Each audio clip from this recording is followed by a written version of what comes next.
दोस्तों मेरे पास है इंडिया के काफ़ी सारे क्रेडिट कार्ड्स और मैं आज रैंकिंग करने वाला हूं इनके कस्टमर सर्विस के आधार पे। इनकी एप्लीकेशन का हम बात करेंगे कि इनकी एप्लीकेशन आपको कैसे देखने को मिल जाती है, पेमेंट सेटलमेंट्स वगैरह में कितना टाइम लग जाता है। इसके अलावा जो क्रेडिट कार्ड हैं उनकी सर्विस कैसी है कि मान लो कि अगर आप एक महीने में 30 दिन में इसको यूज़ कर रहे हैं तो कभी पेमेंट फेलियर होता है नहीं होता, ओटीपी की प्रॉब्लम आती है नहीं आती। तो उस आधार पर हम इनका विश्लेषण करने वाले हैं सारे इंडिया के जो टॉप क्रेडिट कार्ड्स रखे हैं ऑलमोस्ट सभी पॉपुलर बैंक्स के, कि कैसे आपको देखने को मिल जाती है, किसकी सर्विस जो है बेहतरीन है कि बिल्कुल टॉप नॉच आपको देखने को मिलती है। तो सबसे पहले दोस्तों हम यहाँ पर स्टार्ट करते हैं वर्स्ट से, क्योंकि बिल्कुल वर्स्ट तो दोस्तों सबसे पहले हम स्टार्ट करते हैं सबसे घटिया सर्विसेज से कि किसकी सबसे घटिया है। उसके बाद मैं थोड़ी सी अच्छी ऐसे करके आपको टॉप तक यहाँ पर बताऊंगा। तो अभी जो मेरे रिसेंटली एक्सपीरियंस काफ़ी बेहतरीन घटिया सर्विस में रहा है वो है स्रोर बैंक क्रेडिट कार्ड का। दोस्तों मतलब यार इनकी एक तो एप्लीकेशन पहले मुझे थोड़ा सही लगी थी, जब ये आई थी ना तो उस टाइम पे काफ़ी सही इनका पूरा स्ट्रक्चर था, लेकिन इन्होंने कुछ सिस्टम अपग्रेड्स करे और पता नहीं क्या क्या किया। उसके बाद इन्होंने सबसे पहले तो अपनी एप्लीकेशन का पूरा नाश किया। उसके बाद दोस्तों इन्होंने ना पहले इनके पेमेंट्स वगैरह टाइमली सेटल हो जाते थे, फिर उसमें भी इन्होंने दिक्कत करने लगे कि किसी में 5 घंटे लग रहे हैं, कभी 1 दिन लग रहा है, तो ये दिक्कत हुई इसके साथ।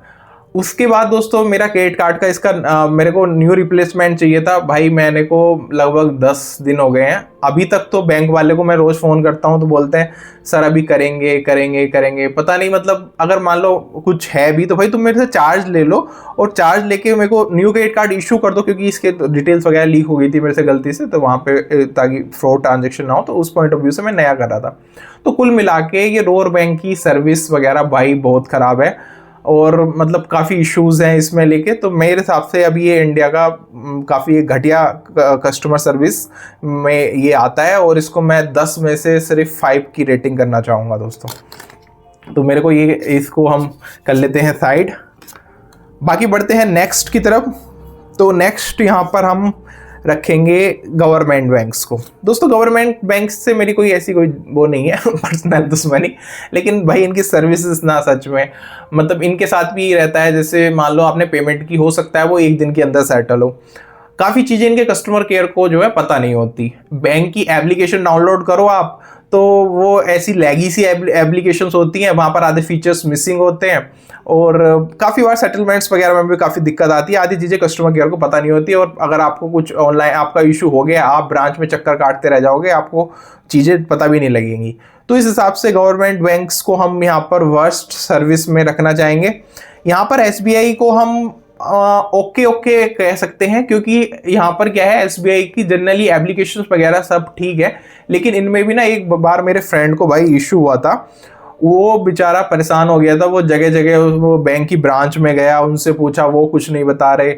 मतलब गलती उसकी नहीं थी, उसने जैसे मान लो लगभग अपनी ड्यू डेट से लगभग 3 दिन पहले पेमेंट किया था, लेकिन बैंक ने क्या किया उसका पेमेंट को रिवर्स कर दिया और उसने कस्टमर केयर को कॉल की, बार बार की मिन्नतें की कि भाई मेरा जो पेमेंट है वो कर दो। बैंक वाले उल्टा उसको आइडिया दे रहे कि तुम इसको ईएमआई में कन्वर्ट कराओ, मतलब जबरदस्ती उसको ईएमआई के लिए परेशान कर दिया था कि तुम ईएमआई में कन्वर्ट कराओ। और ऊपर से उसको भी डर लग रहा था कि भाई कि अगर मेरा कल के दिन को जो सिविल है वो खराब हो जाएगा अगर मेरी को लेट पेमेंट वगैरह दिख गई तो ऐसे करके ना ये भाई सरकारी बैंक वाले काफ़ी खतरनाक है, मैं तुम्हें सच बता रहा हूँ।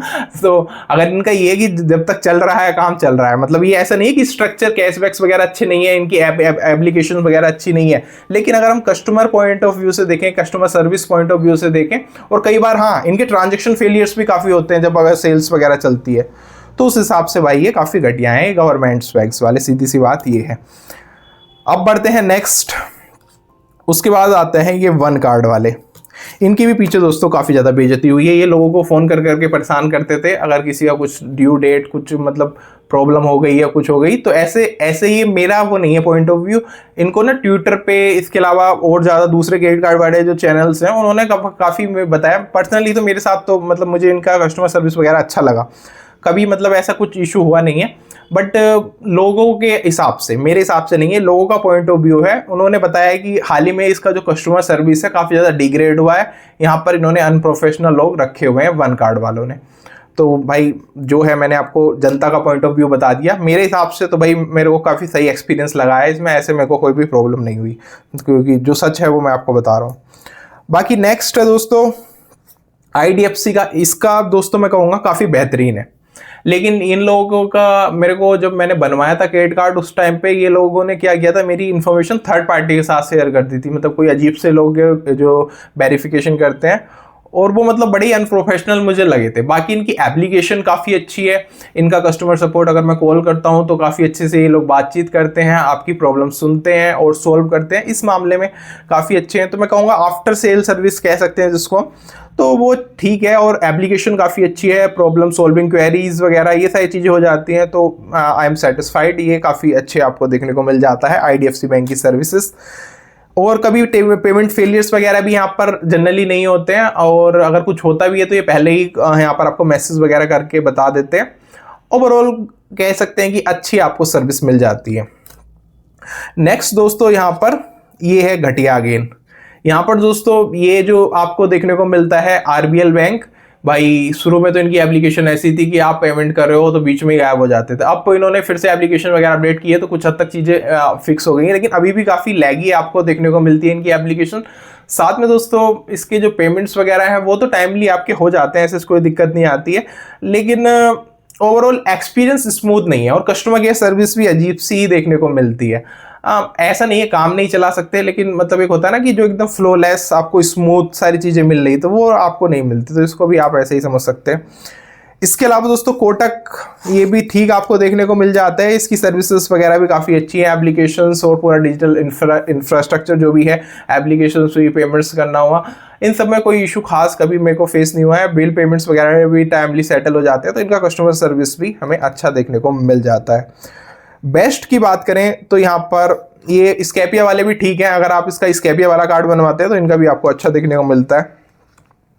बेस्ट की बात करें तो दोस्तों Amazon का ICIC एप्लीकेशन, आप किसी भी यूट्यूबर से पूछो जो लोग भी फाइनेंस की जानकारी रखते हैं, इनकी द सर्विस ICIC की दी बेस्ट आपको देखने को मिलती है। इनकी एप्लीकेशन इतनी अच्छी है, वहां से आप कुछ भी चीज़ें चेंज कर सकते हैं। एप्लीकेशन इतनी फ्लोलेसली चलती है, इतनी स्मूथ चलती है, और एकदम चीज़ें मतलब जिसे कहते हैं ना एकदम एक तो क्लियरिटी के साथ, और साथ में यहाँ पर हर चीज़ पिन पॉइंट करके, और अगर आप बिल पेमेंट्स वगैरह भी कर रहे हैं सब कुछ इंस्टेंटली सेटल हो जाता है, कभी पेमेंट्स फेलियर आपको नहीं देखने को मिलते हैं। तो मेरे को the best service ICIC bank की लगती है।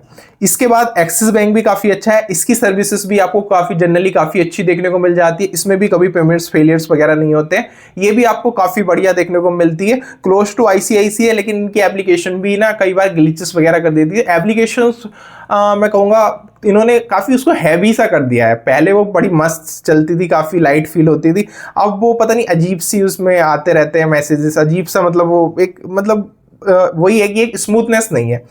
तो बाकी यहाँ पर सर्विस वगैरह अच्छी है, मतलब इनसे अगर आप कोई रिक्वेस्ट करो तो सारी चीज़ें टाइमली फुलफिल कर देते हैं। और लेकिन यहाँ पर ये है कि एक दिक्कत और आती है, जब सेल्स वगैरह आती है ना काफ़ी हैवी, तो इससे पेमेंट फेलियर्स होते हैं सेल के दौरान सिर्फ। जैसे मान लो अभी फ्लिपकार्ट की जो दिवाली के टाइम पे सेल आती है BBD वगैरह, उन सब में आपको थोड़ी दिक्कत आती है। बाकी इनका कैशबैक स्ट्रक्चर्स वगैरह बाकी सब चीज़ें तो चलो ये सुन लेते हैं, सेटल वगैरह कर देते हैं, तो फिर भी ये अच्छी है, मतलब इनमें कोई दिक्कत नहीं है। अगेन ICIC बैंक वाली टॉप पर है। HDFC बैंक के भी पूरी की पूरी एप्लीकेशंस और आजकल पूरा का पूरा इंफ्रास्ट्रक्चर जो भी इनका डिजिटल है वो काफ़ी अच्छा हो गया है। इन लोगों को भी कस्टमर केयर वगैरह को कनेक्ट करो तो इन लोगों से भी ये लोग भी रिक्वेस्ट वगैरह टाइमली यहाँ पर सोल्व कर देते हैं। इनके साथ भी ऐसा कोई खास इशू नहीं है। HDFC बैंक की भी सर्विस जो है टॉप नॉच आपको देखने को मिल जाती है। एक्सिस बैंक की मैंने आपको बताई दिया, ये आपको जुपिटर का देखने को मिलता है, ये मैंने अभी कभी इसकी ऐसी सर्विस वगैरह की मेरे को नीड नहीं पड़ी है, तो मेरे को इतना इसका आइडिया है नहीं। मैंने आपको ऑनेस्टली जो मेरे को एक्सपीरियंस था, अपने एक्सपीरियंस के आधार पे पूरी की पूरी आपको कस्टमर सर्विसेज बता दी हैं। अभी आपके ऊपर है आप कौन सा चूज करना चाहें। कोई और कमेंट क्वेरी हो, कोई किसी और बैंक के जो छूट गए हैं उनमें से किसकी बेस्ट है वो आप मेरे को कमेंट करके बता सकते हैं। वीडियो अच्छी लगी तो इस वीडियो को लाइक कर सकते हैं, चैनल को सब्सक्राइब कर सकते हैं। फिलहाल इस वीडियो में नहीं, थैंक यू सो मच दोस्तों इस वीडियो को देखने के लिए।